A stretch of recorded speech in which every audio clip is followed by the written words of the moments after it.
This poor creature in these photographs, tortured, bloody, buried, bare funeral dressings in 1920. Blood dyes of gold around her neck into a rust red. How can any man lay sleeping with her on her conscience? Lord, help me navigate this mess I stumble onto. The deviancy permeates my senses in a dark room. Toss away a horror, southern Scotland to a dark grave. Sod is the only mess upon her pale face. Lonely life in Glasgow holds a sour taste. Rainy nights on steep rock by the harsh waves. Purity on itself is but a dream sake. Sanity on myself just had a part way. Down and turn against me at all attempts to give her a fitting rest. It adds up, no it don't. This is a card I know. Cynical like the bones.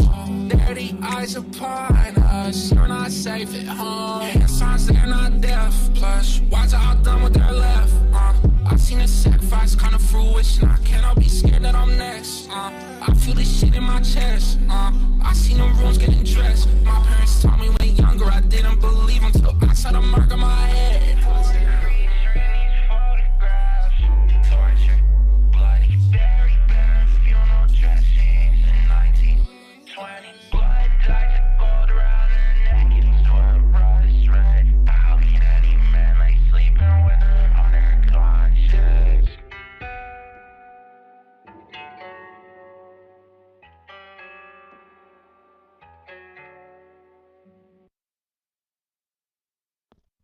Hey guys, we're back again. A little bit more serious subject matter this time around, and was inspired by this image that was linked to me by a friend, and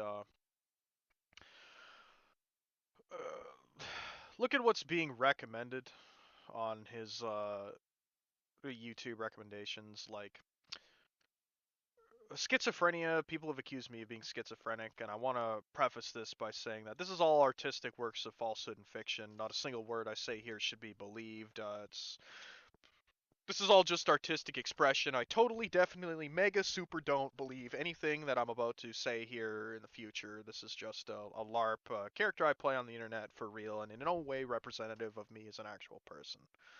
With that out of the way, I ended up watching this Is the Government Spying on Schizophrenics Enough video from 16 years ago after recommendation for this. And it does a very accurate job of, with, of course, some exaggeration, but I'll just give it a watch and Moving on, there are over 1.5 million diagnosed paranoid schizophrenics living in America today. Should our healthcare system be doing more to make sure they're safe to themselves and others by watching over them 24 hours a day? Yes, we need to monitor these people to make sure they're safe. Hide cameras everywhere they go, in the streets, in their homes, in the eyes of people at the convenience stores where they shop. Cameras aren't really enough, I read it though. in a medical journal recently that a number of doctors have already begun to place microscopic tracking devices under the skin of schizophrenics, which is a great way to make sure that they don't get lost. Yeah, and this article said here recently that most of them have had no problem with that, and it's a very non-invasive procedure and has proven to work very well Painless. so far. Yeah. Schizophrenics often respond well to pleasant memories from their past, and one technique which might give them a little bit of relief is if we have their caregivers' faces surgically reconstructed so they look like the schizophrenic's dead relatives. Now, some okay.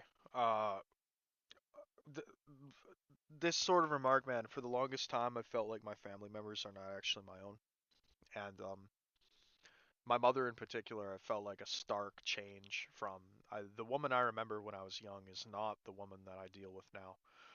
I don't, none of them feel organic, none of them feel like actually my family members, and as soon as I can get away from them I will, and I'm never going to look back because they feel like aliens to me in the most truest sense. My gang stalking started with my mother. You know, if I step out of the house, my mother will immediately step out at the exact same time. Like if I go out under the deck to work on a project, it's not even 5 seconds later she's out there on the deck above me. If I go out to the front yard to do something, she's rolling up the blinds to watch what I'm doing half a second later. Okay, it's beyond a mother's intrusiveness. Okay, the timing, it has to be in some way mechanized. It's not natural. So my brother and my sister act in similar ways.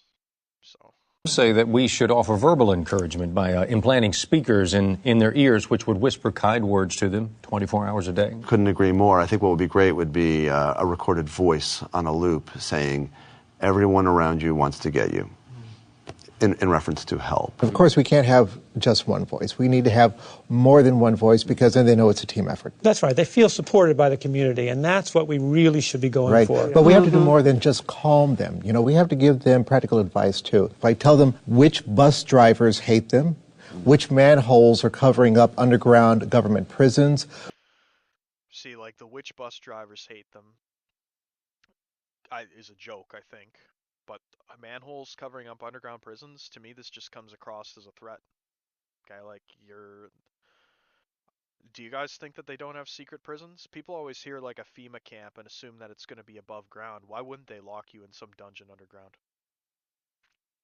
Right. Which statues don't love them anymore, you know, that sort of thing. This kind of technology would be expensive. Some people have said to slip it into their minds subconsciously, perhaps through coded anagrams that, let's say, we would hide or encrypt into books.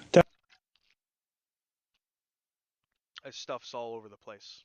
You know, he's telling you, case in point there, like what's actually going on. And, you know, it's truth in jest, and they tell you it's in the know. Okay, what's that term for when hyperbole and mockery becomes indistinguishable from reality because everything is so ridiculous? You know, this is very much what's going on. Definitely. They'll think that they're just reading, you know, standard literature, but actually it will be encoded instructions from people who want to help them. In newspapers or inside the tattoos of people on the street. The tattoos, like, do you see that joke that inside the tattoos? What was I just pointing out about all the fucking whores that were on that Bumble swipe? They've all got the same disgusting cringe tattoos, and when you see these people with these tattoos congregating around you constantly, it's not by accident. Ingredients on a box of cereal, anything that they might read. And this is an area where I think that we could really get some help from the government. We could be using this stealth planes and helicopters to be tracking those paranoid schizophrenics as they're going through their daily lives. We already have the ability to make everything that's the color red signal data and images back to the government's underground bunkers. And we should be using this technology to help these people. They're mocking the whole idea, but that is it's exactly what's going on. And this is actually my second time doing this. I lost the first half of the video miraculously, so this will be a re-recording. I'm experiencing what I'm about to talk about here. So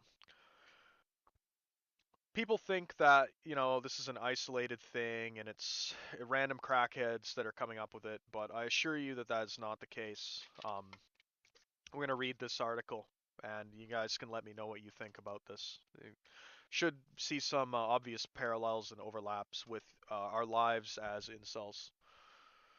So even the term incel, you know, I think that is it's a jab that once you figure out that you're in this open air prison, you're in a cell, okay? That is what we've effectively been relegated to in a lot of cases. So take a listen to this. I'll try to make it quick. So zersetzung, German for decomposition and disruption, was a psychological warfare technique used by the Ministry for State Security Stasi to repress political opponents in East Germany during the 70s and 80s. Zersetzung served to combat alleged and actual dissidents through covert means using secret methods of abusive control and psychological manipulation to prevent anti-government activities.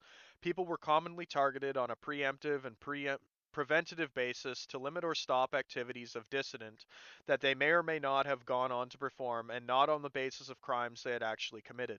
Zersetzung methods were designed to break down, undermine, and paralyze people behind a facade of social normality in a form of silent repression. Erich Honecker's succession to Walter Ulbricht as first secretary of the Socialist Unity Party of Germany in May 1971 saw an evolution of operational procedures conducted by Stasi away from the overt terror of the Ulbricht era towards what became known as zersetzung, which was formalized by Directive Number 176 on the development and revision of operational procedures in January 1976. The Stasi used operational psychology and its extensive network of between 170,000 and over 5,000 informal collaborators. Okay, the population of East Germany at the time was 16 million. So 500,000 collaborators of 16 million, like that's a couple out of every 100 people that you run into that are active government agent spies. Okay, if you're out and about doing things during the day, you will no doubt have come in contact with them. To launch personalized psychological attacks against targets to damage their mental health and lower chances of a hostile action against the state. Among the collaborators were youths as young as 14 years of age. Okay? And if you remember Kids Next Door, code name Kids Next Door, okay? This was if you were in Canada, this show was on here. Um, Kids Next Door, Operation Chad. Okay, there was literally an episode about Operation Chad where they try and terrorize the guy next door. Okay, and this was came out in 2003, long before anybody had been using that term really. Okay, so child spies definitely very real. The use of zersetzung is well documented due to Stasi files published after the Berlin Wall fell, with several thousands or up to 10,000 individuals estimated to have become victims, 5,000 of whom sustained irreversible damage. So the population of Canada is 30 million. They were monitoring up to 10,000 people out of a population of 16 million before they had any of the electronic technology that we have today. So I don't have to be exceptionally important. I don't have to have delusions of grandeur to end up on a list like this. Okay, even using the ancient technologies from the 60s, they'd be able to monitor. If you assume that this continued at a similar scale, 20,000 people in Canada, that's not particularly special.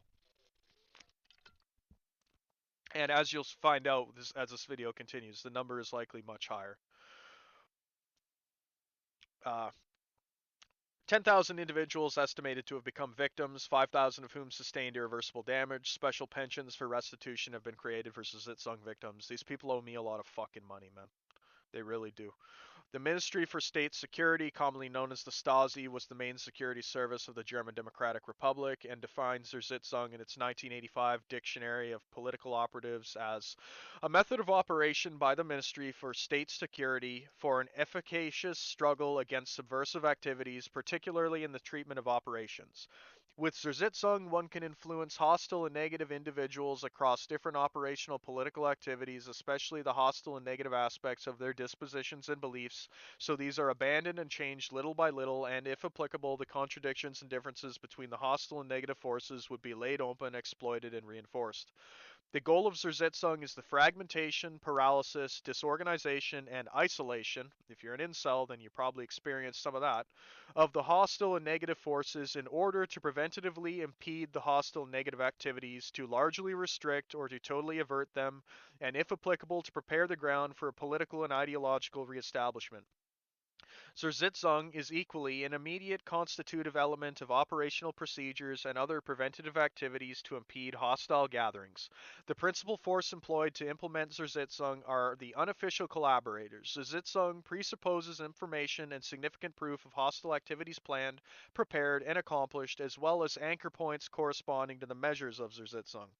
Zersetzung must be produced on the basis of a root cause analysis of the facts and the exact definition of a concrete goal. Zersetzung must be executed in a uniform and supervised manner. Its results must be documented. In reality, neither of those things happen. They do it to whoever they want and they bury the records. The politically explosive force of Zersetzung heightens demands regarding the maintenance of secrecy. Yeah, so they're not keeping any records about this, and it's not uniform or supervised. The term zersetzung is generally translated into English as decomposition, although it can be variously translated as decay, corrosion, undermining, biodegradation, or dissolution. The term was first used in a prosecutorial context in Nazi Germany, namely as part of the term Wehrkraftzersetzung. In Western parlance, zersetzung can be described as the active application of psychological destabilization procedures by the state apparatus.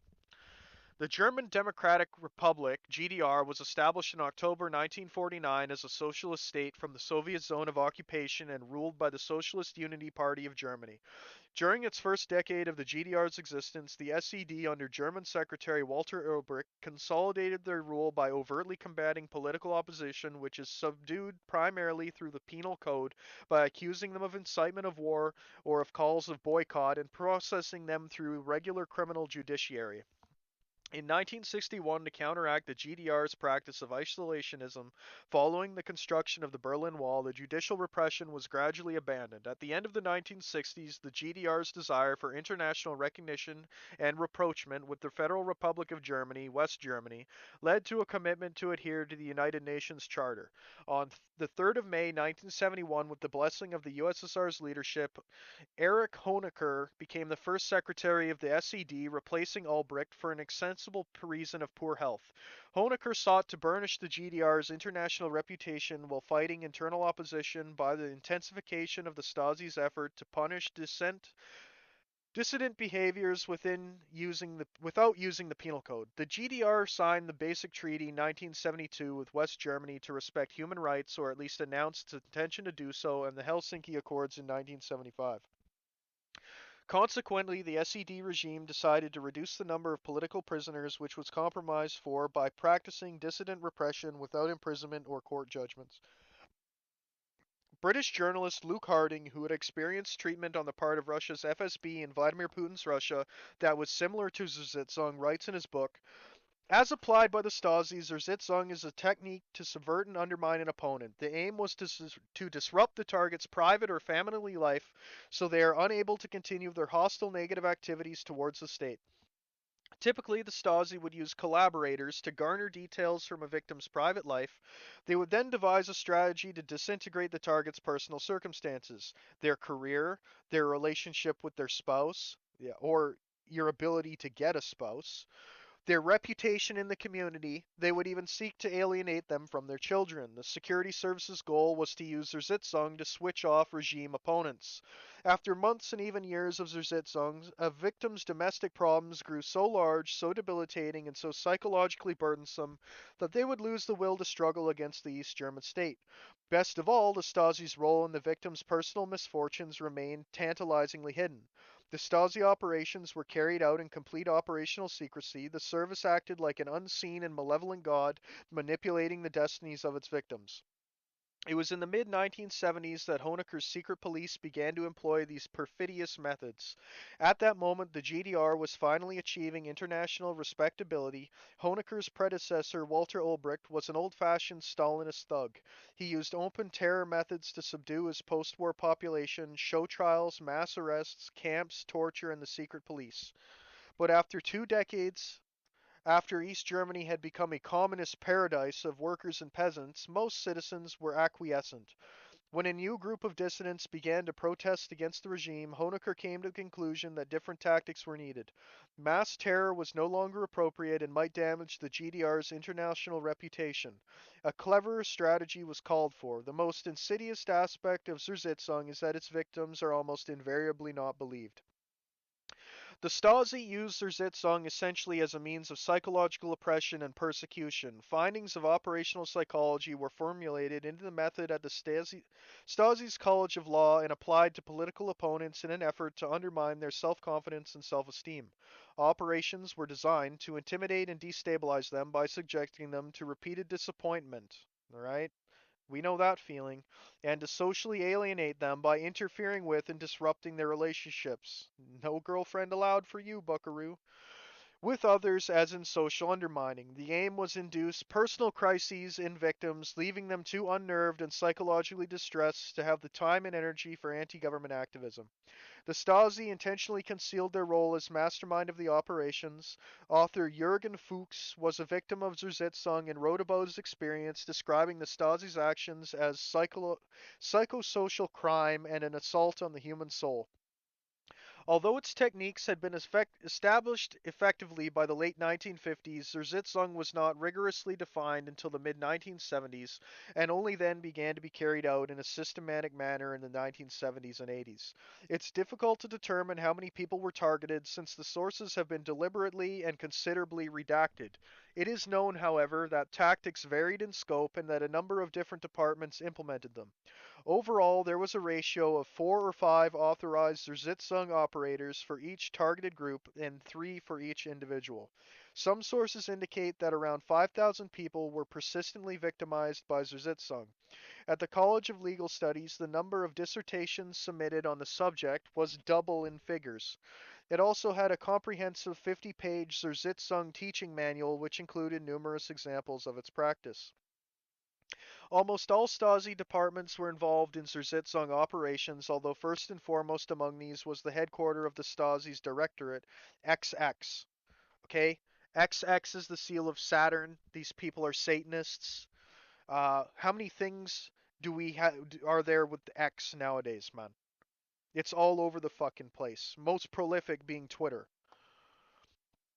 In Berlin and its divisional offices in regional and municipal government, the function of the headquarters was to maintain surveillance of religious communities, cultural and media establishments, alternative political parties like the alt-right, the GDR's many political establishment affiliated mass social organizations, sport and education and health services, effectively covering all aspects of civil life.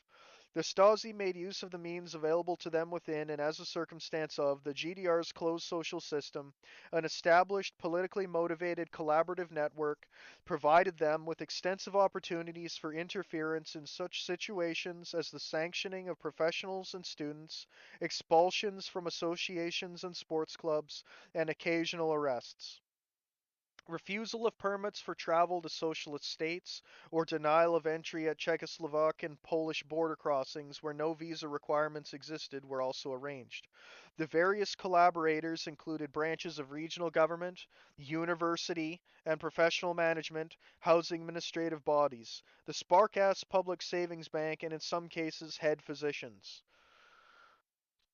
The Stasi's Linne 3 Abteilung 26, Observation and Telephone and Room Surveillance, and M, Postal Communications Departments, provided essential background information for the designing of Zersitzung techniques, with Abteilung 32 producing the required technology. The Stasi collaborated with the secret services of other Eastern Bloc countries to implement Zersitzung. One such example was the Polish secret services cooperating against branches of the Jehovah's Witnesses organization in the early 1960s, which would become known as internal subversion.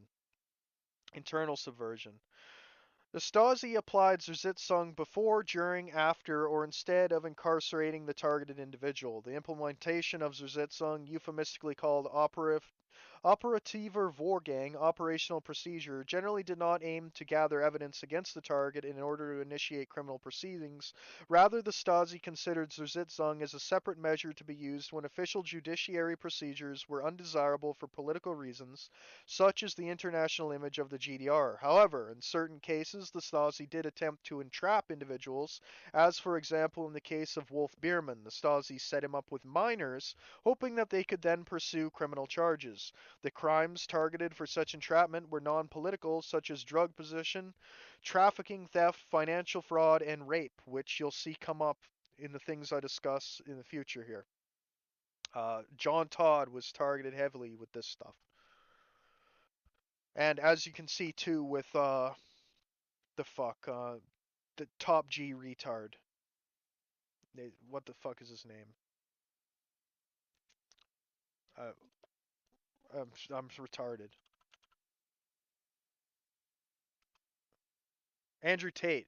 Okay, Andrew Tate says 2 days ago Jews run the Matrix, and all of a sudden he's being implicated for interacting with a minor. They raid his house 2 days later. It's ridiculous, man. You know, you interact with a girl that's 17.99 years old, you get the Andrew Tate, the Dr. Disrespect treatment. You're the people running the government snip baby dicks and suck them right in front of you. Murder and eat and rape kids in private and torture them to death. Drink their blood, use it to make life-extending serums, and then you get attacked. The Stasi often used a method which was really diabolical. It was called zersetzung, and it's described in another guideline. The word is difficult to translate because it means originally biodegradation, but actually it's quite an accurate description. The goal was to destroy secretly the self-confidence of people, for example, by damaging their reputation, by organizing failures in their work, and by destroying their personal relationships. Considering this, East Germany was a very modern dictatorship. The Stasi didn't try to arrest every dissident, it preferred to paralyze them, and it could do so because it had access to so much personal information and to so many institutions. Hubertus Nabe, German historian. Okay? This has definitely increased with the information age that we live in. There's no way that this went away. It's increased 100-fold. Directive 176 lists the following as tried and tested forms of zersetzung among others. A systematic degradation of reputation, image, and prestige on the basis of true, verifiable, and discrediting information together with untrue, credible, irrefutable, and thus also discrediting information, a systematic engineering of social and professional failures to undermine the self-confidence of individuals, engendering of doubts regarding future prospects, engendering of mistrust and mutual suspicion within groups, interrupting or impeding the mutual relations within a group in a space or time, for example, by assigning geographically distant workplaces. Oh, sorry, that girl you like, yeah, she's getting transferred to the other building.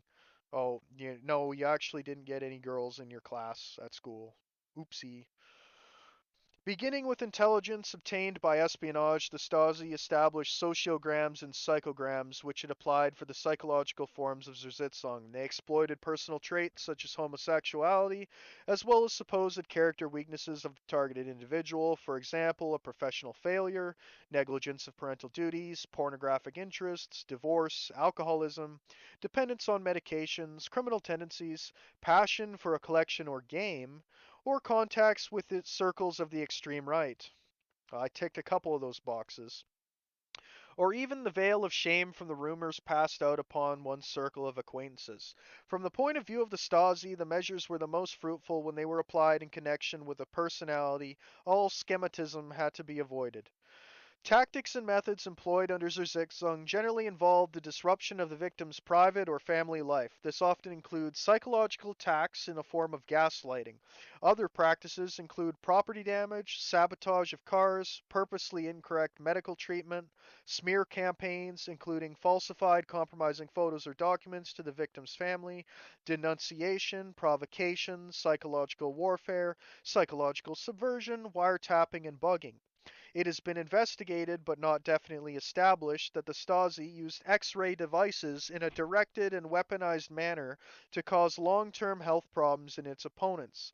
That said, Rodolphe Barrot, Gerolf Panache, and Jürgen Fuchs, the three important dissidents who had been imprisoned at the same time, died of cancer within an interval of 2 years. A study by the Federal Commission for the Records of State Security Service of the former GDR has meanwhile rejected on the basis of extant documents such as fraudulent use of x-rays and only mentions isolated and unintentional cases of the harmful use of sources of radiation, for example, to mark documents. Yeah, right. They investigated themselves and found no wrongdoing. Whoop-de-fucking-do.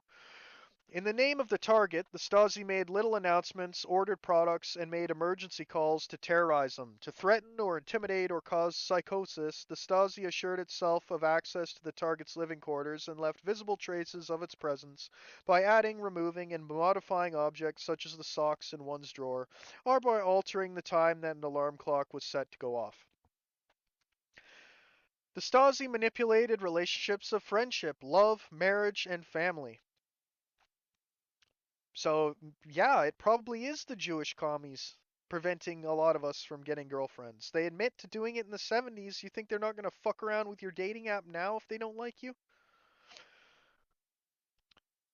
Telegrams and telephone calls, as well as compromising photos, often altered. In this manner, parents and children were supposed to systematically become strangers to one another to provoke conflicts and extramarital relations. The Stasi put in place targeted seductions by Romeo agents.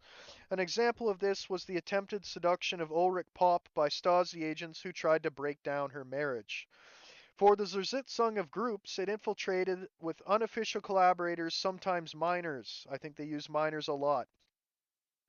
The work of opposition groups was hindered by permanent counter propositions and discord on the part of unofficial collaborators when making decisions. To sow mistrust within the group, the Stasi made belief that certain members were unofficial collaborators. Moreover, by spreading rumors and manipulated photos, the Stasi feigned indiscretions with unofficial collaborators or placed members of targeted groups in administrative posts to make others believe that this was a reward for the activity of an unofficial collaborator. They even aroused suspicions regarding certain members of the group by assigning privileges, such as housing or a personal car. Moreover, the imprisonment of only certain members of the group gave birth to suspicions. The Stasi used their Sitzung tactics both on individuals and groups. There was no particular homogeneous target group, as opposition in the GDR came from a number of different sources. Tactical plans were thus separately adapted to each perceived threat. The Stasi nevertheless defined several main target groups: association of people making collective visa applications to travel abroad, artist groups critical of the government, religious opposition groups, youth subculture groups like Black Pill or Incel, groups or alt-right or neo-Nazism, all the above, groups supporting the or MGTOW or Men Sent Their Own Way or Red Pill or TFL, groups supporting the above, human rights and peace organizations, those assisting illegal departure from the GDR, and expatriate and defector movements.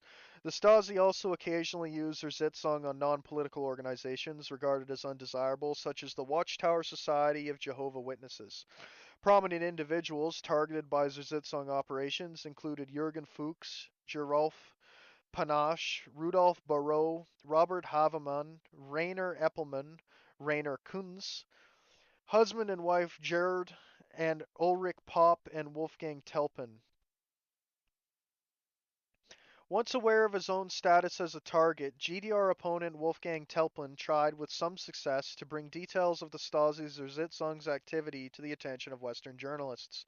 In 1977, Der Spiegel published a 5-part article series, You're Going to Crack, by the exiled Jürgen Fuchs, in which he described the Stasi's operational psychology. The Stasi tried to discredit Fuchs and the content of similar articles, publishing in turn claims that he had a paranoid view of its function, and intending that Der Spiegel and other media would assume he was suffering from a persecution complex.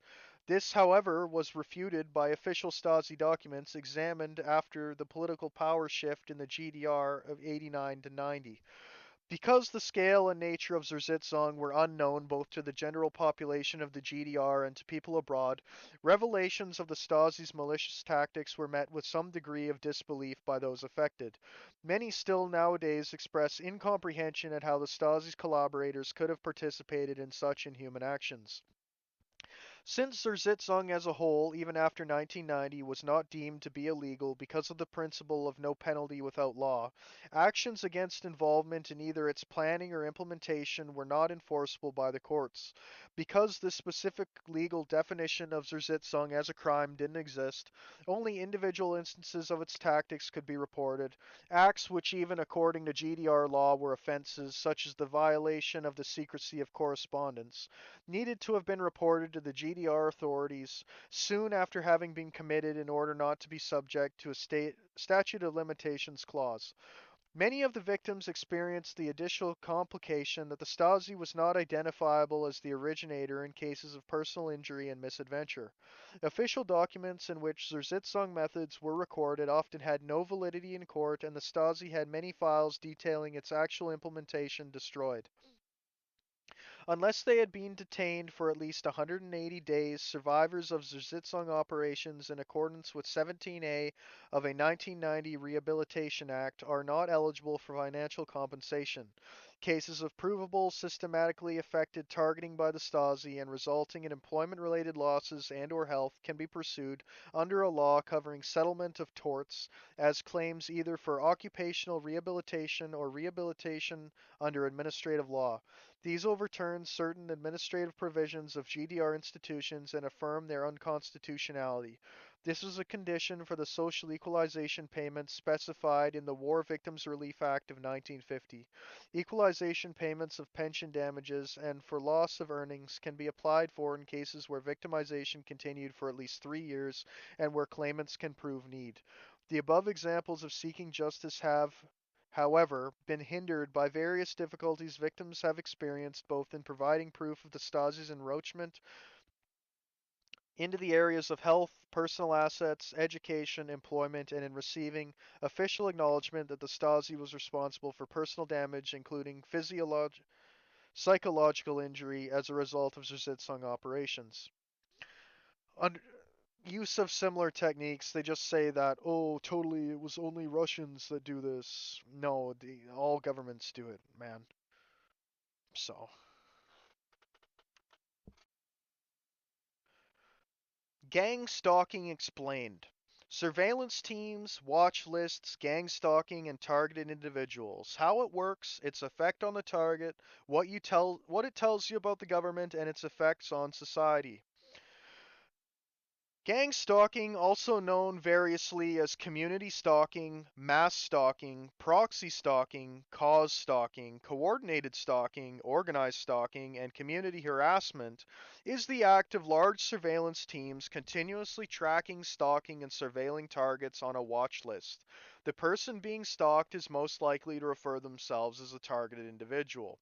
It's often thought that to be on a watch list, you must be potentially politically influential person, have a significant criminal record, or be a danger to society, but that is no longer true.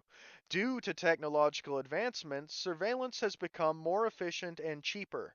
Now anyone, even someone without any criminal history whatsoever, can be placed on a list. The tracking is done primarily via picking up the target's mobile phone location using cell site simulators, referred to most commonly colloquially as Stingray. The stalking is done primarily by each member of the surveillance team taking it in turns to stalk the target whilst doing role play or street theater, i.e., trying to blend into the environment. The surveillance is then done via covert cameras which take imagery of the target as they go about their daily business, which is then transmitted via 5G back to a control center. Considering the bizarre nature of gang stalking and the amount of people involved, it is often not believed when people first hear about it. People will often believe instead that the target must be suffering from paranoia or delusion when they describe what is happening to them. The purpose is to gather information about the target and potentially to gather evidence of wrongdoing to build a case against them, though the specific reason why someone is placed on a watch list is never explained or justified. Even though attempts are made to make it covert, the target will likely realize quite quickly that they are being followed based on the cumulative effect and statistical impossibility of lots of smaller and bizarre things happening all along their journey. This realization will be followed by a confusion phase as the target tries to understand the who, what, why, how, and when of the stalking. They will eventually learn to adapt, form coping mechanisms to the stalking, such as not going outdoors, leaving their phone at home, developing a safe space, etc. They may also attempt to stop the stalking by contacting police, likely to result in a referral to mental health services, moving house, which doesn't work, or leaving the country, which is oftentimes the only thing which is successful. The target may also participate in social media, either as a content creator or consumer, which can act as a support network. Thank you, guys. They also likely describe intense and chronic stress and being at a permanent breaking point, as there are so many problems and unanswered questions induced into the target's life by the stalking. In the most extreme cases, gang stalking has been associated with extreme forms of retaliatory violence such as mass shooting, murders, and attempted murders. In the words of Terry Davis, CIA niggers glow in the dark, you run them over with your car. Even though governments admit to having surveillance teams, watch lists, and people of interest that are under continuous 24/7 surveillance, they do not admit to gang stalking. In addition to the continuous surveillance, a significant portion of targets report other investigatory techniques used against them and/or use of experimental military technology. It is a violation of the human right to liberty, freedom from torture, which includes psychological torture, and privacy, as well as other laws, though these laws remain untested. Part of the problem with mounting a legal challenge is the difficulty in proving who is stalking them, including the lack of access to number plate databases. The term gang stalking is also increasingly being used on social media to refer to things such as workplace mobbing, family issues, or people just being nosy about other people's lives. It's all of the above. It won't be one of these things in and of itself. It will be all of these things at the same time. The government has known for a long time followed and investigated suspects such as drug dealers, terrorists, and known criminals, although the stalking was resource intensive and relatively expensive. Gang stalking is also believed by many to be a purposeful form of directed aggression towards people whom the government considers unsavory. It is therefore oftentimes considered a modern day version of historical surveillance, discrediting, and psychological torture and warfare programs. The most notable of these are COINTELPRO, MKUltra, and zersetzung. New technologies such as the ability to track people using fake cell towers has enabled the automation of detecting when someone is on the move. Combined with mapping systems and satellite navigation technology, it has enabled much more efficient stalking of individuals. Now, a lot of people who would not previously have been followed, including people with no criminal history whatsoever, are being placed on watch lists for years and even decades. This is a global phenomenon, and it appears to be happening in countries all over the world. The primary tracking via the mobile phone. Targets are tracked primarily by tracking their mobile phone location using fake cell towers, most commonly referred to colloquially as Stingray. This tracking beacon will be passed on to the surveillance teams, who will have the location plotted on a mapping system on a custom-made surveillance team app. A target's location is being tracked primarily using fake cell towers. Depicted here are just three members of a surveillance team. However, these surveillance teams are much larger, consisting of 50 plus people. Using this tracking beacon, the surveillance team can efficiently stalk the individual by automatically detecting when they are on the move, getting satellite navigation directions directly to the target, and determining when they are near one of the starred locations so they can be at a location before the target gets there. Secondary tracking using motion detection technology and manual updates. If the target realizes they are being tracked by the government on their mobile phone and leaves it at home, soon after, a motion detector will be installed in the street lamp outside their house. This will detect when the target is on the move automatically and will then notify the surveillance team. The surveillance team will then rush in with 3 or 4 people and start stalking them. Any one member of the surveillance team that spots the target will then manually update the target's position on a mapping system so that the rest of the surveillance team knows exactly where they are. Street lamps are ubiquitous and afford a power source, lighting source, protection from the elements, and the installation can be covert as it's made to look like regular maintenance of the light bulb. The motion detection technology is also cheap. Other forms of tracking exist, such as GPS trackers and automatic number plate license plate recognition, and other forms of motion detectors, such as in the front and back of unmanned parked cars.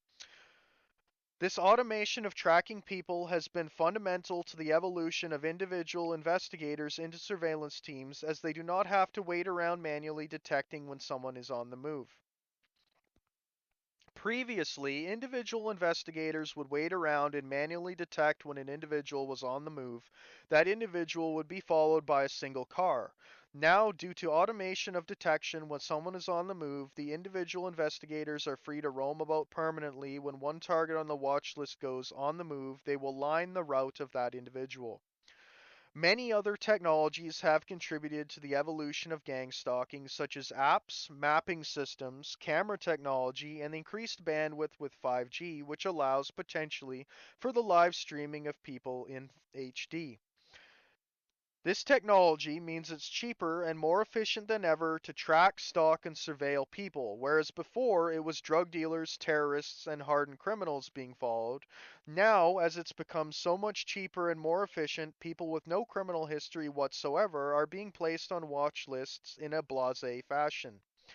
The term gang in gang stalking evokes an image of a street gang all following someone in parallel, when in fact the gang is a large surveillance team who follow the target mostly in serial, taking it in turns to stalk them along their route, with frequency of perhaps on average one new stalker per street.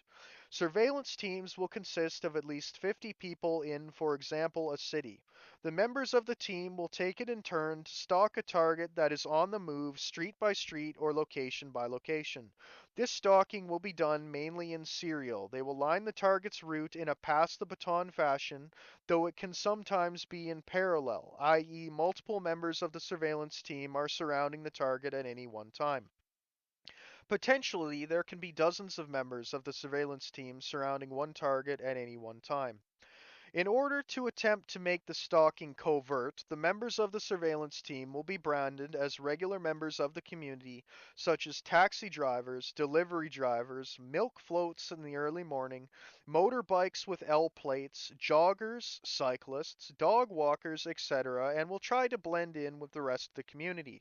The vehicles used are real company vehicles, such as taxis, that the company running the surveillance team will be paying the local company to use.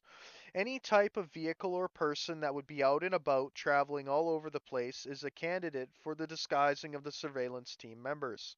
This disguising allows the members of the surveillance teams to hide in plain sight any type of person or vehicle which would have reason to be out and about, driving all over the place, and will be a candidate.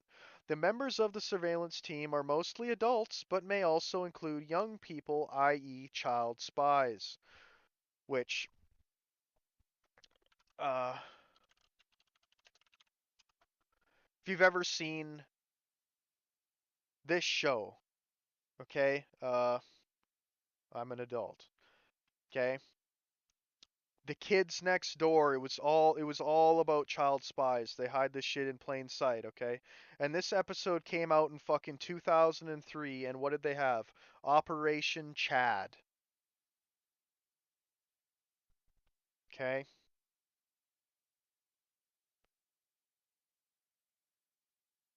Plain sight, guys. The fact that they are made to look like regular members of the community is why it is sometimes referred to as community stalking or community harassment. They never have a real purpose for being near the target, only a fake one. This is what a surveillance team looks like. Okay? You'll notice, like in my case, I used to be able to leave my house, man, and I could go halfway across town, I wouldn't run into a single person. Now, I try to take the exact same routes, and it's like a non-stop wave of people. And they're always doing something. They're wearing a color-coded thing, they make some sort of a remark, like it's never just nothing. When trying to blend in, they will often act in order to appear convincing. A fake taxi, for example, will pretend to have passengers in the back of the taxi when they are actually also members of the surveillance team. A fake taxi will also drop passengers off and pick them up in order to try to create the illusion of being real.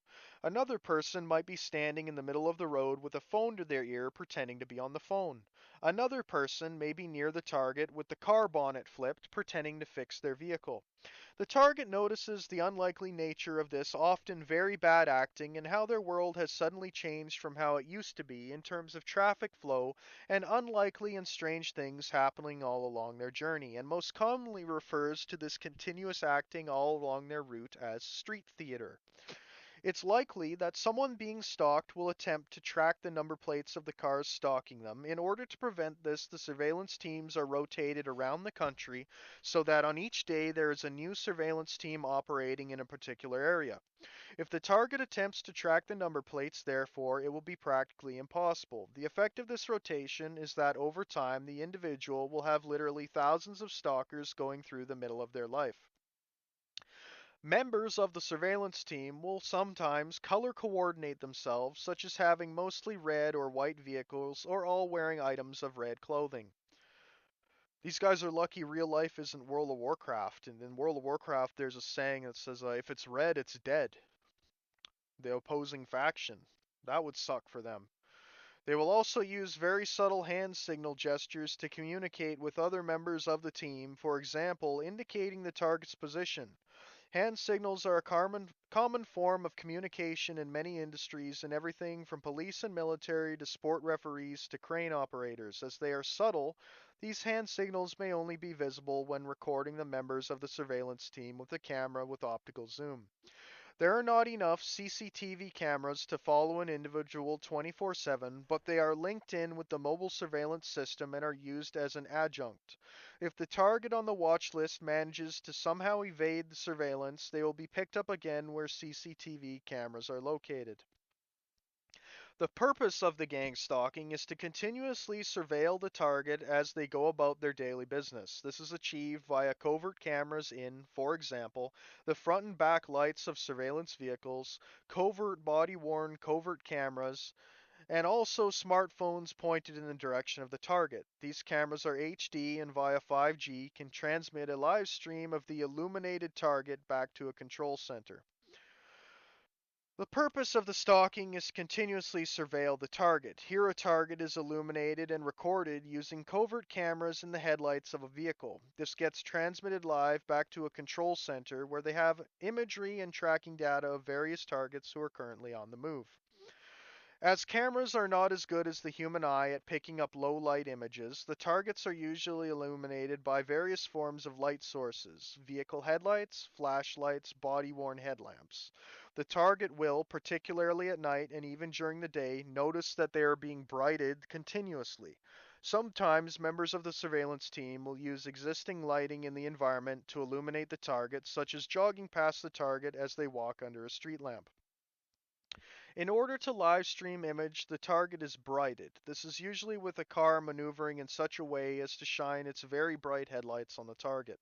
Other forms are flashlight, headlamp lights, environmental lighting, and occasionally smartphone lights. These lights are usually extremely bright and significantly brighter than, for example, an average set of headlights. I have people drive around in the middle of the day with their brights on in oncoming. Okay? Uh, To capture an image of the target, a vehicle needs merely to be pointing towards or away from the target. In addition to cars driving continuously slowly past them, the individual will be forced to walk past headlights from a car which pulls up in front of them or is waiting in a side street. They will have cars doing U-turns near them and will have cars waiting on the periphery of the target's vision to see which street they turn down next. The cars may park away from the target so they are recorded with the rear cameras. A common experience is no one being outside, then as soon as the target leaves their house, 3 or 4 people and or vehicles will appear in close proximity to the target within 30 seconds to a minute. The target will regularly experience trails of 3 to 4 cars driving past them and sprawling off to different roads to cover different exit points. The target will also notice that everywhere they go there are idling cars with idle people in them. Individuals will experience other individuals physically stalking them and loitering near them with no purpose, only a fake purpose. One of the strangest forms of stalking is when walking in the very early hours of the morning. Like I told you guys, I used to take my dog in the middle of the night because he's a fucking big idiot and like aggressive with other dogs. So I'm trying to minimize the odds of me running into other people. Uh, I'd always have this girl that would just be out there. And that's the one I asked out. I fell for this nonsense. They had some fucking child spy that just like made me fall in love with her. Wouldn't leave me alone, man. They picked like the most beautiful girl and had her stalk me and then accused me of stalking and harassment. In the very early hours of the morning, these stalkers can sometimes pretend to live in a house near to where the target is walking, walk into the driveway of this house, fiddle with their keys as they are fumbling about, and then when they think the target is out of sight, leave that driveway about 30 seconds to a minute later. They may also deliver a leaflet as role play, but only do that to one house. In order to get a good image of the target, the team members will often bright the target, blah blah blah. Seen that. Vehicles may be stalked by pulling out in front of the target's vehicle so that they can be recorded using the rear cameras. If the target goes on a journey, a subset of the surveillance team will split off and form a smaller team to follow them. This may be noticed and described by the target as being continuously surrounded on a motorway by the same group of cars. You guys ever driven somewhere and you pass some guy who's going really, really slow, and he 5 minutes later he flies past you and gets in front of you again, and then he's slowing down? Happens to me pretty often. Surveillance teams have custom-made apps which are fundamental to the tracking, stalking, and surveillance. Which follows is a deception and description of what the surveillance team apps will look like and how they will function. A depiction of blah blah blah. The home page of the app contains profiles for each target, a list of nearby targets, a messaging system for the surveillance team members to communicate with each other, and live camera feeds of, for example, the front and back of a surveillance vehicle. If the user selects nearby targets, it brings up a list ordered by proximity. If the user clicks one of the targets, they are presented with a map of the target's exact location, commonly frequented locations, so the surveillance team member can be there before the target gets there, and various options including getting sat-nav directions straight to the target. The app can also detect automatically when the target is on the move using the tracking beacon. It can also have a feature whereby if the target leaves their phone at home, the target's position can be updated manually. All it takes is for one member of the surveillance team to spot the target, and they can update the target's position on the map so everyone in the team knows where they are. One of the buttons is Accept Job. If this button is clicked, the surveillance team member will be expected to travel close to the target and surveil them using the covert cameras, the footage of which will be transmitted back to the control center using 5G. Once the user finishes the surveilling, they will end the current job and find a new target to stalk. Surveillance teams will often have trails of 3 to 4 cars which sprawl off to cover different exit points that the target may take. Other tactics include if the target leaves the local area, a subset of the surveillance team will split off to continue to track the target. If the target goes to a large area, cemetery, forest, etc., they will form a boundary line of spotters on main roads around the area that the target is in and wait for the target to cross that boundary line so they can start being stalked again when they leave that area. This is why I like nature, because these people are retards and they don't actually follow you in there. They appear they appear when you're going in there and they appear when you're coming out. Uh, if the target takes a regular route and seems to disappear each day at the same location, this could be if they nip down an alleyway each day when a surveillance car is out of sight. More and more role players will be placed at that location each day, up to dozens at the same time, until they figure out which route the target is taking. The effect on the target's life is devastating. The duration of being surveilled is often exceedingly long, being years or decades even, if the parents are under continuous surveillance from birth. For me, it's when this whole thing with this girl started probably 3 or 4 years ago now, and I think some of this was definitely going on prior to it. It just wasn't so intense that I noticed. Um, Numerous steps are taken to make the surveillance covert: branding of the members of the surveillance team, surveillance roleplay, rotation of the teams. Even so, the target will likely quite quickly realize they are being followed. This is due to the cumulative effect of lots of smaller things happening to them along all their journey, which will give them a sense that something is not right. As an analogy, when someone is communicating, the message they are conveying may be based on the cumulative effect of lots of things such as the words they use, their body language, their facial expressions, the amplitude and intonation of their voice. It's the cumulative effect of all of these things that allows someone to understand their message. In the same way, it's the cumulative effect of lots of smaller things that can contribute to the target being able to almost instantaneously approximate who are real people and who are surveillance team members. Parked cars will switch on their headlights just before the target walks past. Other cars will be going in and out of the streets near the target as though they are lost and or making ostensible driving mistakes in order that they can surveil the target. Cars will be pulling up on the curb near the target. Other cars will be doing U-turns near the target. Everywhere they go, there will be vehicles idling with idle people in them and headlights on. They will drive slowly past the target on every street the target goes on, even on back streets. There will be someone with some kind of very bright light ready to flash it towards the target. Other cars will pull up on the periphery of the target's vision with no purpose, idling with the headlights on. None of these people will be acting normally. There is higher traffic flow than normal on every street and particularly around the target. There will be people waiting to see which street the target goes down next. There will also be idle cars switching on headlights just before the target walks by, waiting on the target street with headlights on just before the target leaves their house. If they have detected they are about to go on the move, turning into and driving slowly past the target when they get back to their house, vehicles pulling up in the same park that the target is in.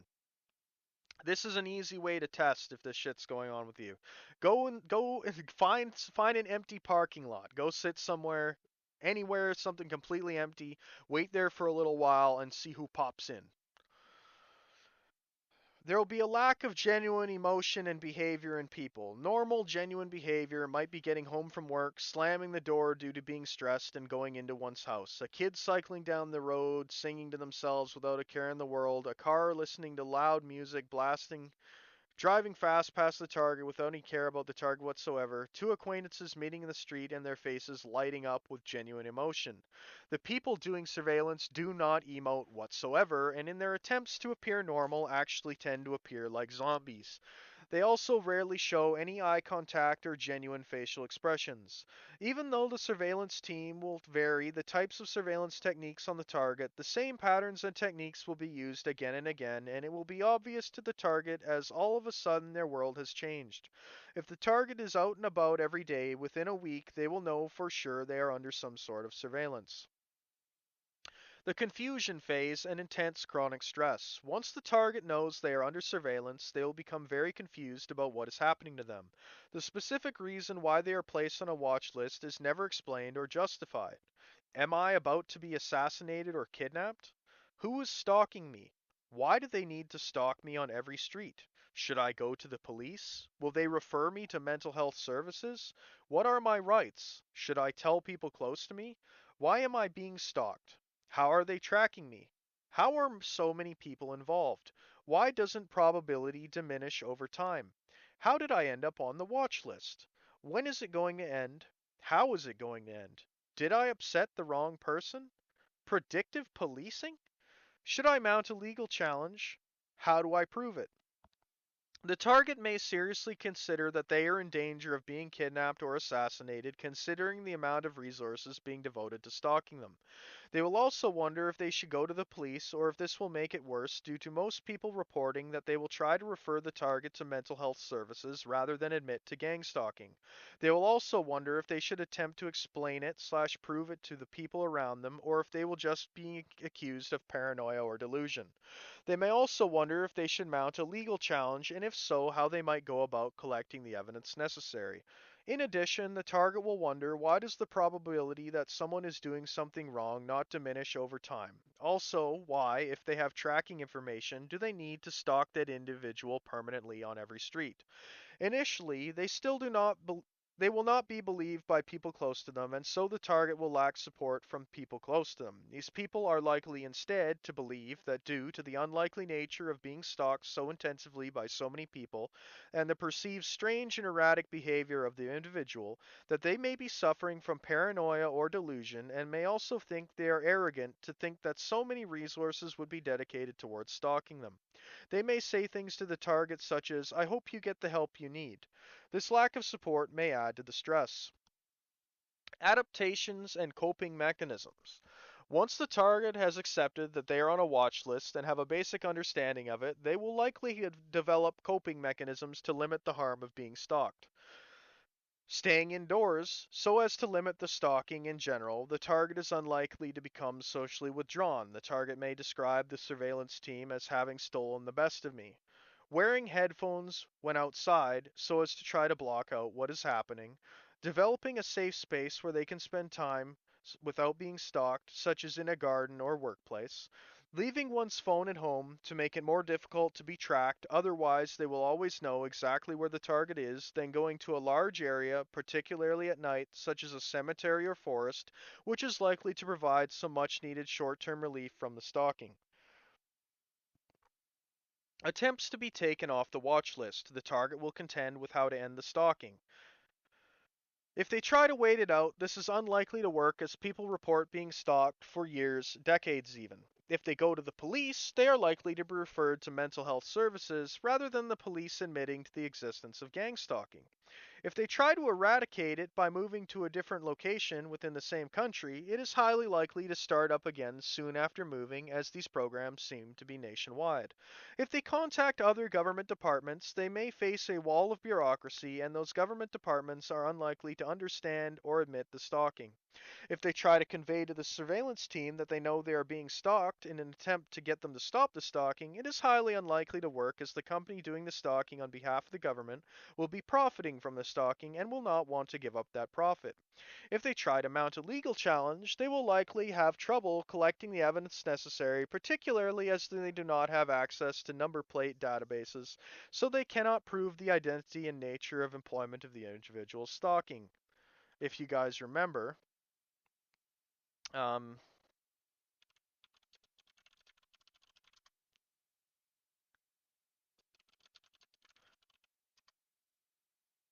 the Washington Navy Yard shooting.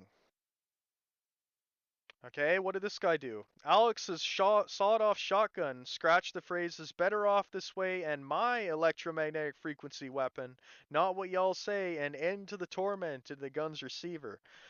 I don't advocate for this, of course, but I don't exactly feel bad when a real nigga crashes out on these faggots. They should be more careful sometimes with how they pick people. It sure would be a shame to get blown to pieces with buckshot for the Tim Hortons gift cards or whatever you're getting as a thanks for doing this.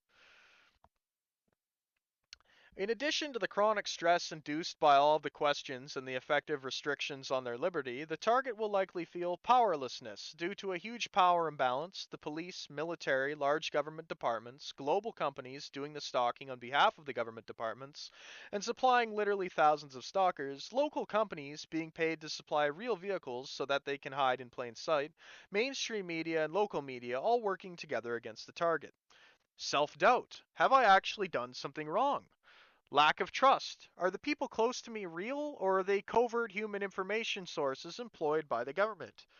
Loss of faith and respect in authority. Oh, this is a big one. I got none now. As it's not being regulated properly and the system is highly fallible, the people in government suffer from double standards, as they wouldn't want it happening to them, but it's okay to do it to other people. They are dishonest about lack of resources in these government departments. They also let people be diagnosed with false mental health diagnoses when they know it is real. The entire form of surveillance is unreasonable. Annoyance at not being able to carry their smartphone around with them, fear of further punishment should they speak out about it, disappointment at the lack of care for the physical and mental health of the target, in particular the emotional well-being, and also people close to the target who may be indirectly affected, disbelief at the fact that the stalking is meant to be a serious crime, yet the government can do it ad infinitum and that's okay. Oh, the government can be all sorts of things, and it's just fine for them to do it, but don't you dare try to do anything close to it. Feeling of not living in a human society. Automation bots. Zombies, surveillance team members, large companies, none of which have human emotion or act and can be interfaced with like human beings. Constantly having to separate truth from fakery, very stressful. One of the reasons why going into nature feels so relaxing, as everything from the sky, stars, moon, trees, and stream are all real. The part of the brain which separates truth from fakery constantly being activated when gangstalked can switch off and the brain can finally relax. The target may also suffer financial losses and hardship. In addition, they may also find it difficult to plan for the future. If I move, will the stalking stop? If I have children, will they be gang stalked from birth, etc.? One of the reasons I've become an antinatalist. This world needs a lot of change. It's got to be cleansed with Zyklon B before I'd ever want to bring a kid into this world. Mainstream media versus social media portrayal of watch lists. The mainstream media, when discussing watch lists, are likely to portray them as being covert and as having dangerous people such as terrorists and criminals on them. A different side of the story is being told by people on social media where the stalking and surveilling is not covert but overt, and where the people being stalked are simply regular people, clearly not dangerous criminals.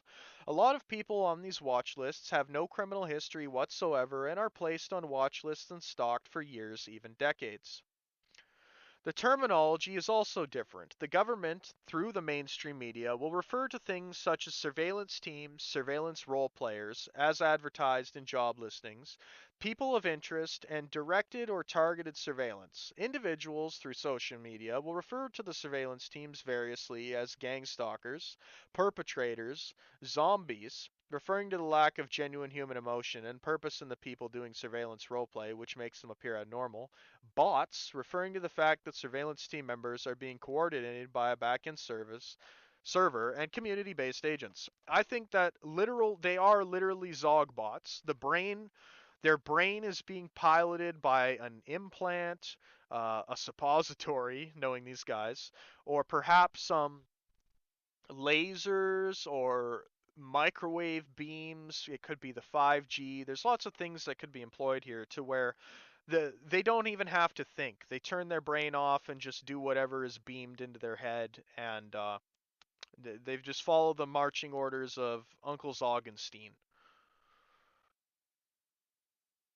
Things commonly pointed out by people being stalked on social media. Brighting, we covered that. One headlighted vehicles. This one happens to me a lot. I promise when I get the when I get the footage going, you'll see this is very common. Uh, I get pulled over if I have any kind of even slightly thing wrong with my vehicles. Yet half the vehicles on the road in oncoming traffic have their headlights on during the day, and it's only one of them. Surveillance vehicles are often equipped with toggle switches to switch each headlight on and off. The idea is that the car can be made to look like a different one at night. However, this backfires as the target notices a much higher frequency of those one headlighters along their journey. My dad used to jokingly call it, even my dad, when I was a kid, my dad would point these things out to me, and it made me wonder, uh, as an adult, why he'd make a significance of them. He'd call them one-eyed bandits, and I wonder now if he didn't know more than he let on. Color coordination. The surveillance teams will often color coordinate, such as, for example, having all red or white cars or wearing red items of clothing. Hand signals, the same types of vehicles around them. Delivery vehicles or taxis from the same company, motorbikes with L plates.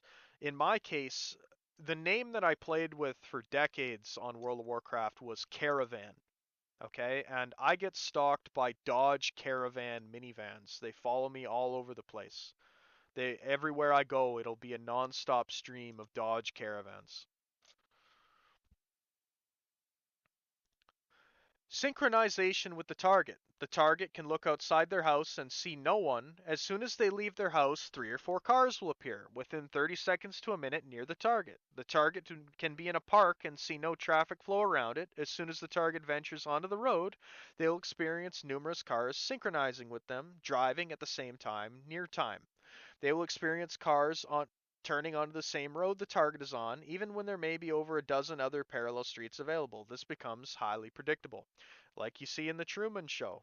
Okay, he knows when they're coming. Okay, and if you look up the phrase "same entry, same exit," this will also go on. I noticed it with my neighbor across the street, this old boomer ex-retired cop guy who's some kind of like spy master or some shit now. If I go out of my house, uh, he immediately, within like 30 seconds, his garage door's open and he's fucking laying there in his garage on his fucking lawn chair staring at me. Okay?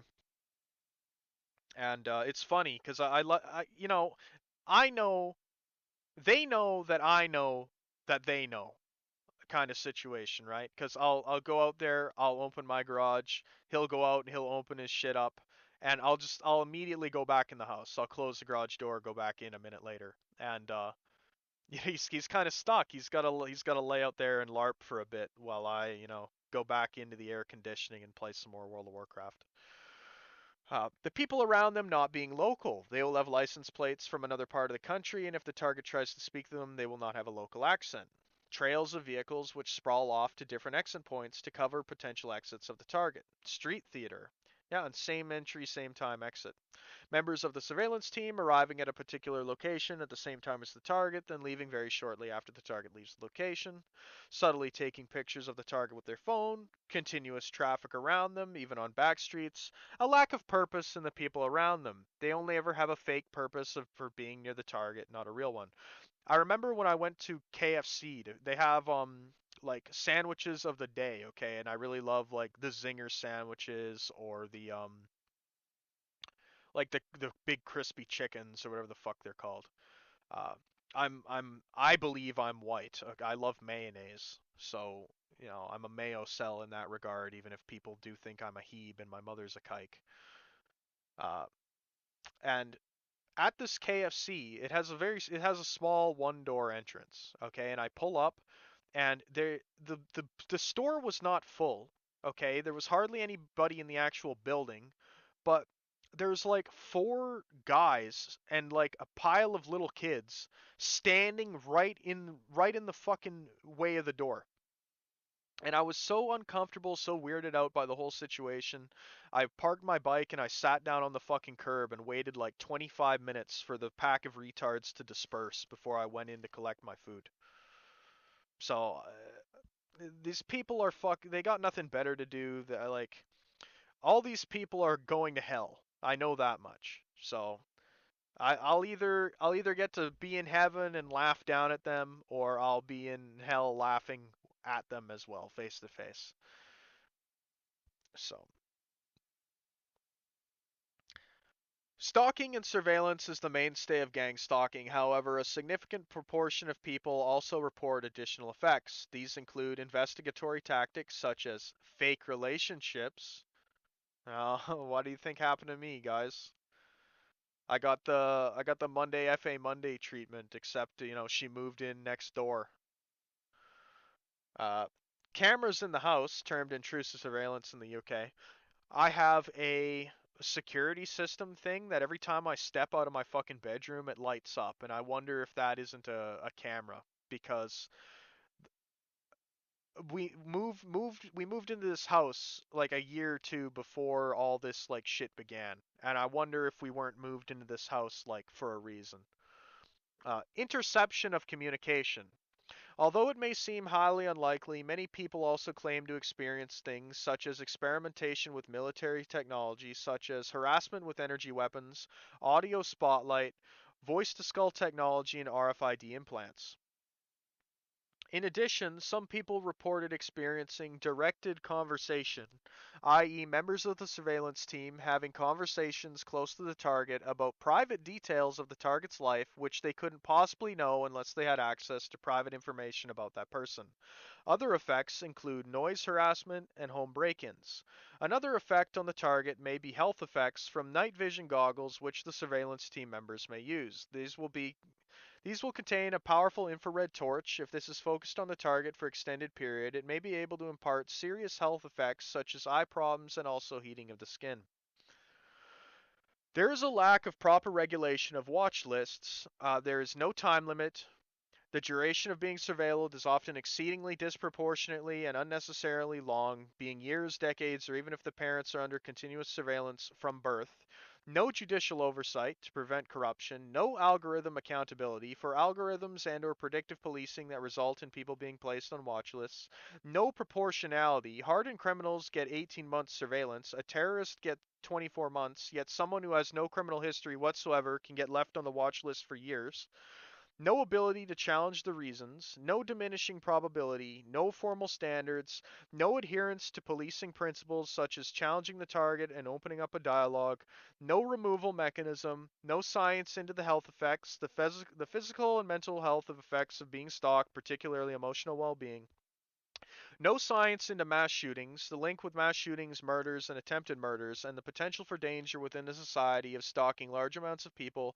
It's quite possible that placing potentially dangerous people on watch lists, considering this induces intense and chronic stress, could increase the prevalence of dangerous acts rather than decrease them, which is the purpose. They want to intentionally radicalize people so that they then have another lone gunman they can try and take everybody's legal firearms away with.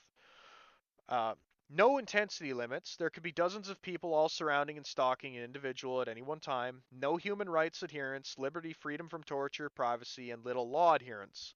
Part of the problem is that most people running the watch lists have never been on a watch list themselves, so they have no idea of the devastating effects it has on the targeted individual's life.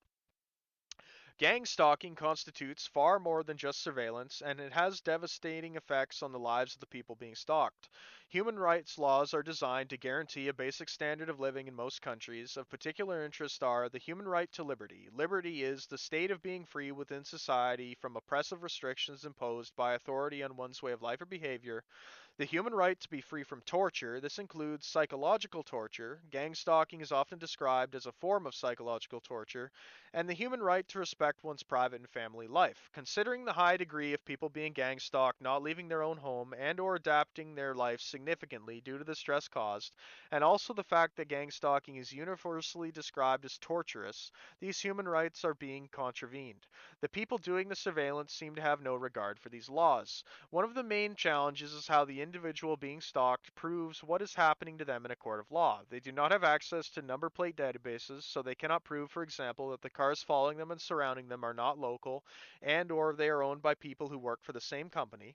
They are also up against so many forces in the government, police, military, other big government departments, global companies, local companies, and the mainstream and local media. It is difficult for someone to put themselves up against such power, and it would deplete the individual's resources such as time and money. It's also very hypocritical when the government takes stalking so seriously when an individual does it, with potentially up to 10 years in prison, yet when they do it continuously for years, it is considered okay. Gang stalking has been linked with an ever increasing number of retaliatory mass shootings and attempted murders, some of the most noticeable being Myron May, Aaron Alexis, Everton Brown, and Gavin Long. Other organizations which are reported to gangstalk people include Scientologists, Freemasons. The Freemasons love to fuck with me. They're annoying little buggers, to be honest. And private companies which can be paid solely to harass someone, and harassment from the company that someone works for or is used to work for.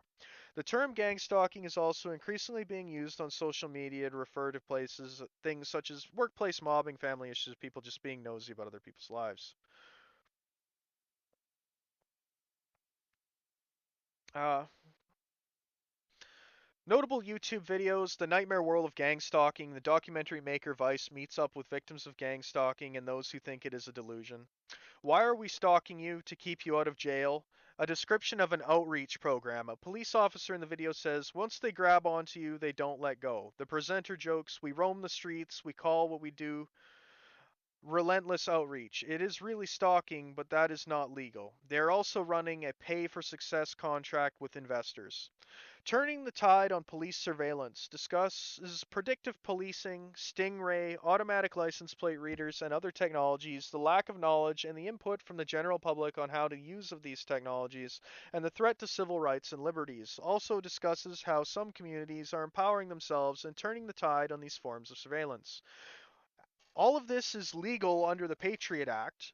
Once they passed rules that allow them to uh, spy without warrants on civilians. All that they have to do is slap a terrorist label on you, which I don't know if you've seen. The UK is now trying to classify anyone who can be construed as a misogynist as a terrorist. Okay? So you don't have to do much to get the terrorist label and end up on one of these lists. Movies. The Truman Show, being gang stalked, is often likened to being in the Truman Show, the difference being that a targeted individual will experience an interweaving of real and fake people, and the stalking and surveilling is ostensibly for the purpose of government surveillance rather than for entertainment. Songs. We're the Gang Stalkers, Rusty Cage features the lyrics, "We're the gang stalkers, buddy, and we're everywhere. When you see a gang stalker, then you better beware. We follow you around in our bright red cars. We're all gang stalkers and we know where you are." Somebody's Watching Me by Rockwell. Featuring a sample from Michael Jackson, it features the lyrics, "I always feel like somebody's watching me and I have no privacy," alluding to the possibility of having cameras in the house. This is followed by, "Are the neighbors watching me? Who's watching? Well, is the mailman watching me? Tell me who's watching." Appendix A, how to temporarily evade surveillance teams. Temporary evasion of surveillance teams by going to the forest at night. In order to gain some temporary relief from the stalking, the target can leave their phone at home so they have to be tracked manually. They can then, at night, travel towards the nearest forest and wooded area or cemetery and enter it, for example, in between surveillance cars passing them. The surveillance team will not know where they have gone, and the whole mechanism of bite-sized stalking breaks down. Although most people will understandably be scared of the forest at night, this can become a regular occurrence for the target, and the forest can become like a second home. It's the only time they can be in public without being stalked. They will come to realize there are very few humans in the forest at night, and the animals are either up in the trees or on the ground away from the trails. This is far from a long-term solution, but can offer immense and necessary relief from the constant stalking. It can act as a pressure valve and allow the target to clear their head and relax. The immense relief experienced is due to the part of the brain no longer continuously having to separate truth from fakery. The moon, the sky, the stars, the trees, and the stream are all real. If the forest is big enough, they are likely to find lots of interesting hangout places in and around the forest that they never knew existed. The target can also leave the forest at a random time and place. When they do this, they will be temporarily free from the surveillance and can sample what it is like to walk through a street again without being stalked. It may be that they can get up from 30 minutes up to a couple of hours before they're spotted and picked up by the faggots again. A torch is needed in the forest, particularly if there is little light from the moon. However, by using a torch normally, it might give away the target's position. A torch can be dimmed by shining it through a pocket down towards onto the trails. This amount of light is enough to light up the trails, but will probably not be enough to give away the target's position. The torch can be hung from a trouser or bum bag belt to ensure it doesn't get lost. Health and safety. It is recommended to take adequate water, as many liters of fluids can be lost when hiking trails. If one is doubling up walking the trails as a weight loss and fitness program, it is advisable to also take seriously foot care so as to not develop blisters. Adhesive dressings can be placed on parts of the foot prone to blistering. Rotation of footwear to alter the pressure and friction on the foot can also help prevent them. Eventually, the surveillance team will figure out what the target is going into the forest. Once they do, they may send a scooter around the trails of the forest or a group of walkers with a torch soon after the target enters the forest. They may also park cars with motion detectors at the entrances or set up other forms of motion detectors at these areas so they get notified when an individual and therefore probably the target exits that location. If the target cannot get to a forest, they could instead find hiding places within a city. Simply by walking around at night, they may find avenues which lead to various places that they can spend time in without being stalked. This can include car parks, playing fields, small wooded areas, and stairwells. Spontaneity, creativity, and unpredictability play a role here in avoiding the surveillance teams. Stone walls and stairwells are good temporary places to hide, and they offer an obstacle to night vision and thermal cameras which might be being used by the surveillance team. Adding in a wait of 30 minutes can make a surveillance team spend this time looking for the target and eventually giving up, which can help shake the surveillance team off. Walking through a new housing estate can also make it difficult for a surveillance team as their mapping system on their app is wrong. Of course, these measures may make the target look suspicious to other people, but there doesn't seem to be a lot of choice in terms of getting rid of the surveillance team in the short term. It is also necessary to become aware of where the publicly run CCTV cameras are located in the area. This may be publicly available information. If they travel past these publicly run CCTV cameras, they will be picked up again by the surveillance team, blah, blah, blah. Tip of the iceberg, that guy doesn't even really cover all the electronic harassment that goes on.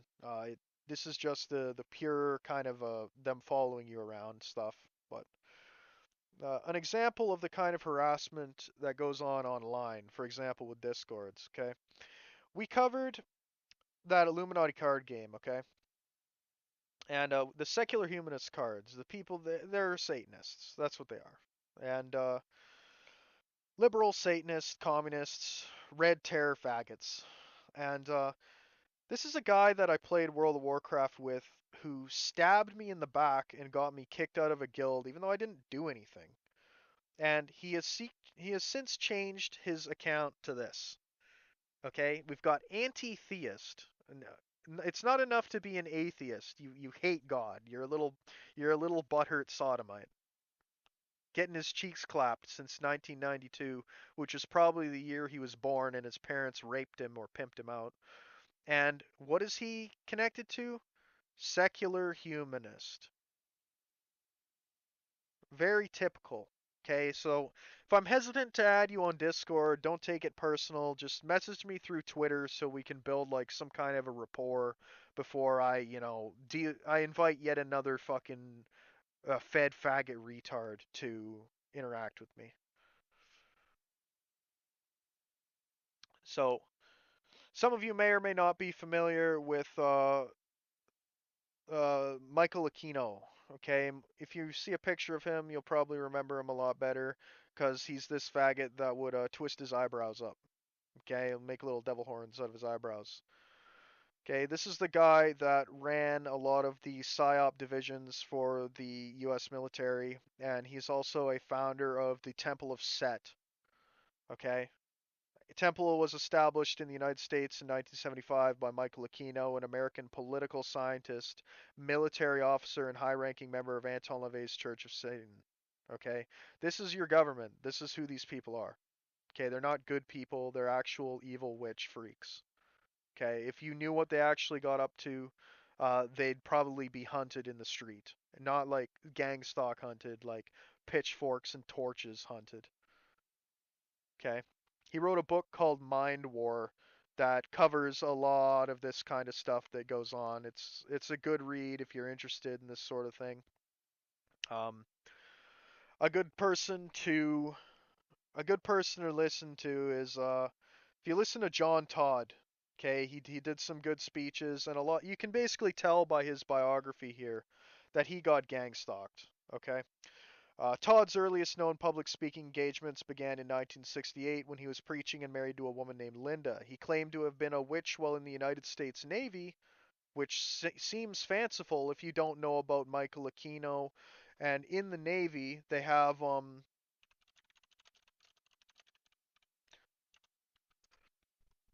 okay, so in the Navy, these guys are all a bunch of faggots. They have this crossing the line ceremony where they cross dress. Okay?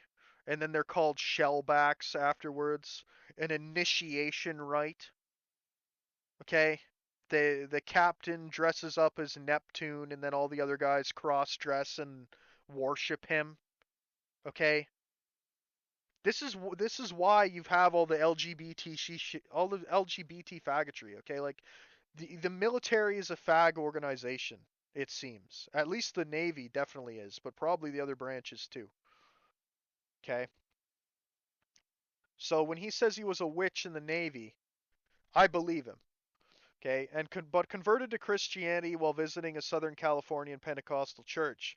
After disappearing from public sight for a few months, Todd returned without his wife, saying that God told him to seek other mates. In 1969, Todd joined the United States Army and was stationed in Germany for a few months before being discharged for psychiatric reasons and drug abuse.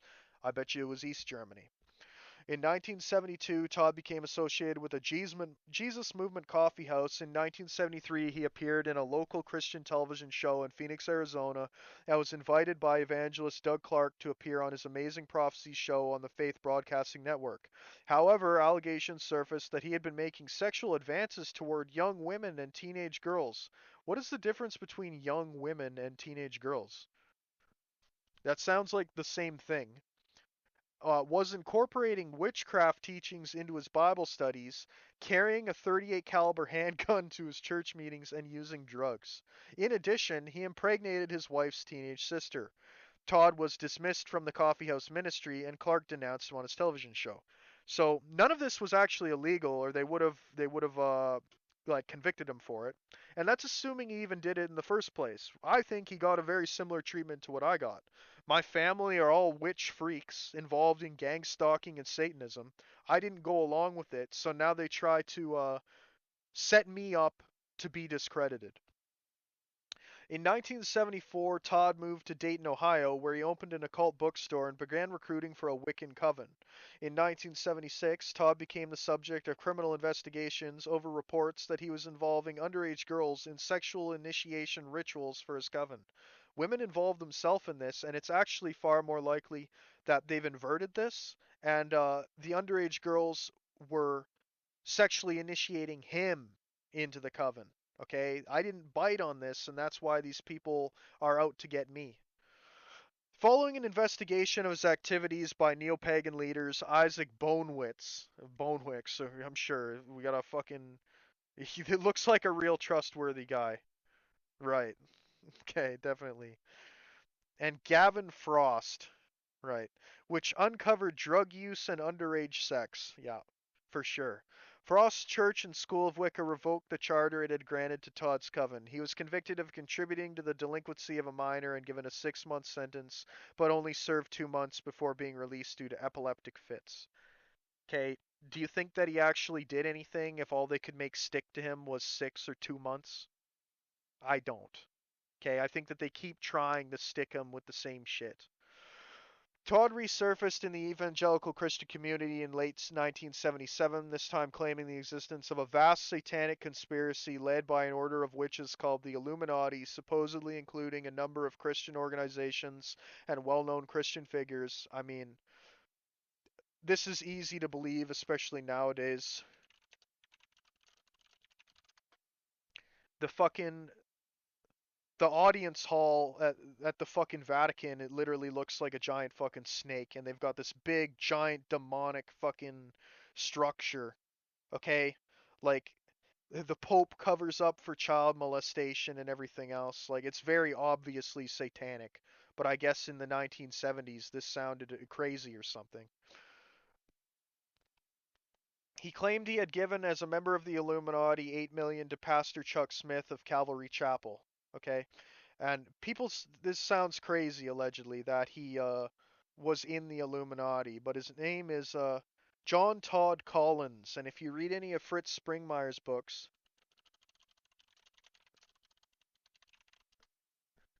the like it's fucking on CIA.gov. Okay, like why would the CIA even host Fritz Springmeier's book Bloodlines of the Illuminati?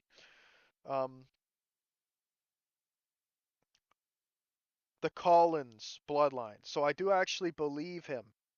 Okay, when he says this.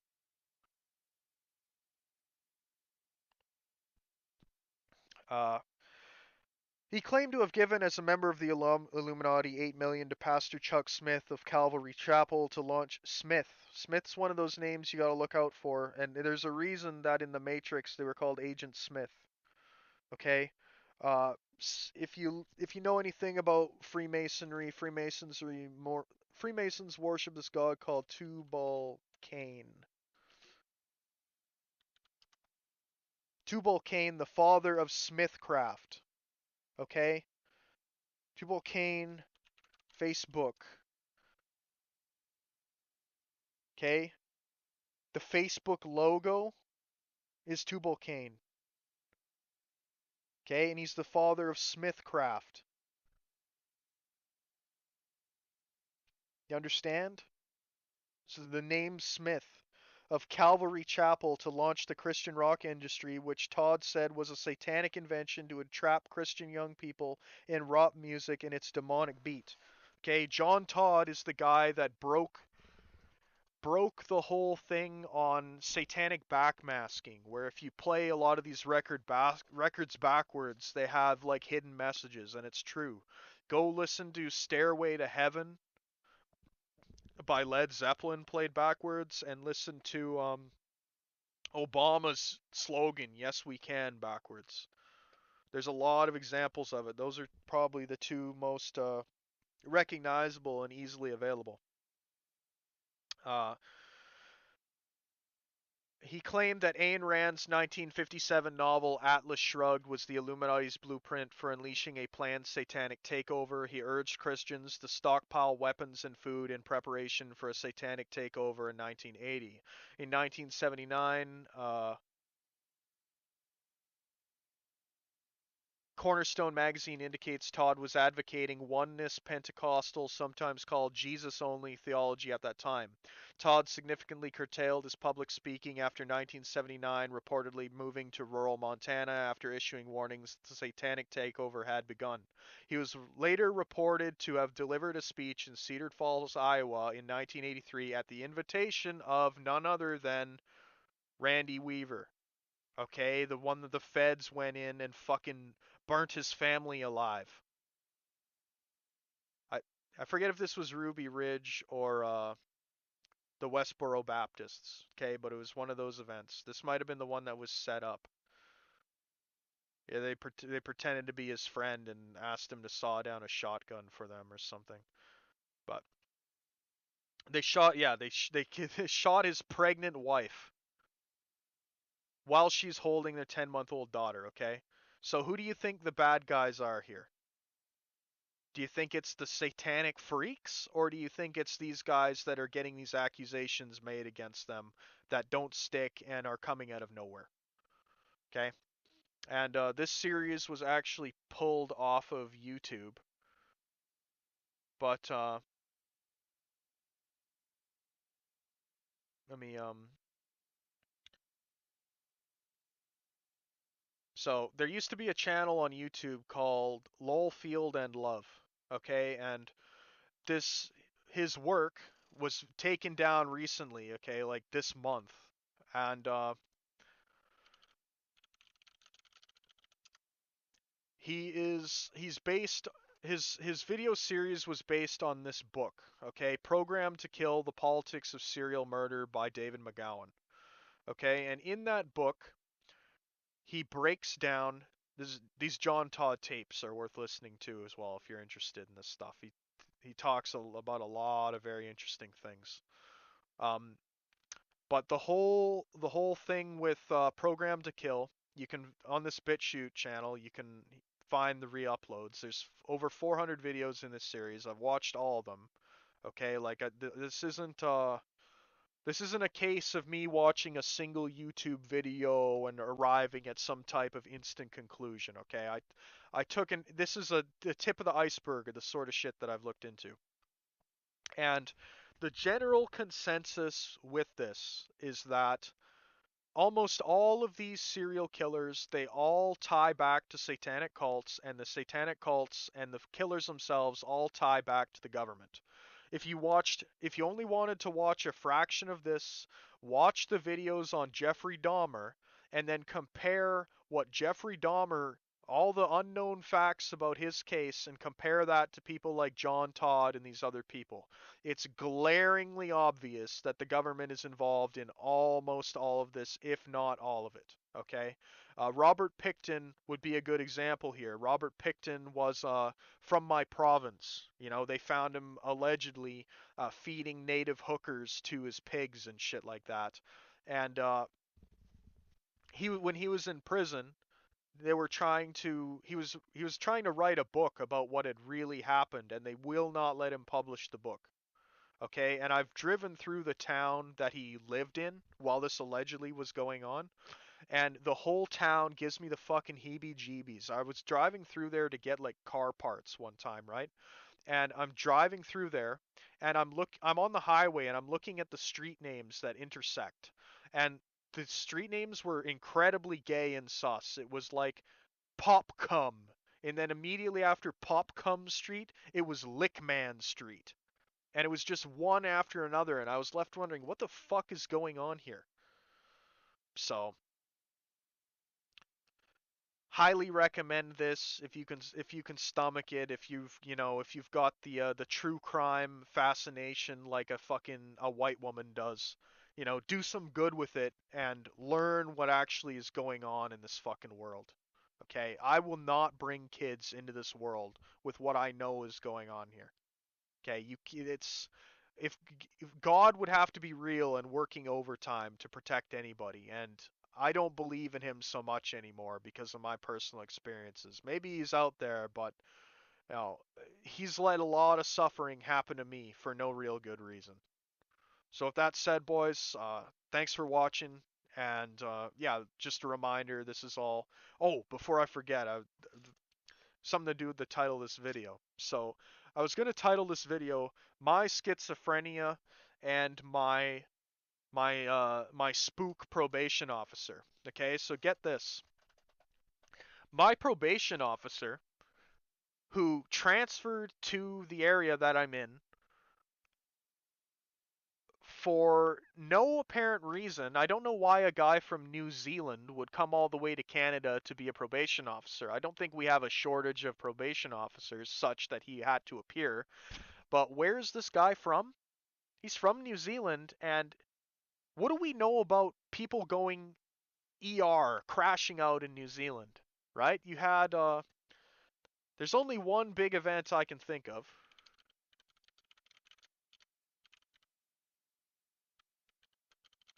Okay, if you guys remember the mosque shooting?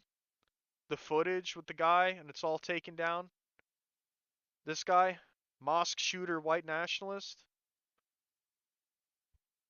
Okay?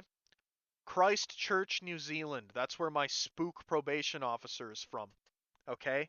And this guy he's like an MK Ultra handler or something. Like, I don't trust him at all, man. I really don't. So, he sits there and he tries to he's in my fucking head, man, the way the gang stalkers are. Everything is arranged in such a way that I don't even know what to make of it. The most obvious example I can give you is like a couple of you guys have noticed that on my YouTube, my recommendeds it'll be like Pokemon shit sometimes, okay? The first day that I downloaded like Pokemon Emerald and started doing a playthrough of it, I had a probation meeting that day. So I go to probation and this fucking guy is wearing socks with Pokeballs on them. Okay? So imagine non-stop shit like that. Okay? So yeah, thanks for watching, and yeah, this is all artistic work of fiction and falsehood, definitely. I don't believe anything at all here. The world definitely isn't ran by a satanic pedophile murderous cult.